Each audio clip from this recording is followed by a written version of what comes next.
வணக்கம். ஷீக்கன் சேனலில் 1 minute story கேட்போமா?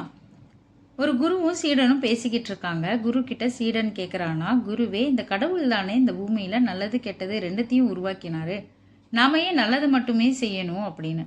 அதுக்கு குரு எதுவுமே சொல்லலையா. எந்த பதிலும் சொல்லாமல் மௌனமாக இருந்த குரு அன்று இரவு எல்லாரும் தூங்க போகும்போது மற்ற சீடர்களுக்கு பால் கொடுக்கும்படியும் இந்த கேள்வி கேட்ட ஒரு சீடனுக்கு மட்டும் சாணத்தை கரைச்சி கொடுக்கும்படியும் சொன்னாராம்.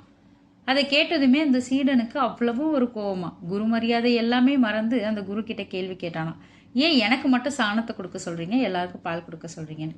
அதுக்கு குரு சொன்னாராம், பசு தானப்பா ரெண்டுத்தையும் கொடுத்தது, பாலும் கொடுத்தது சாணத்தையும் கொடுத்தது, இதுல நீ சாணத்தை சாப்பிட்றதுனால என்ன ஆக போகுது அப்படின்னு.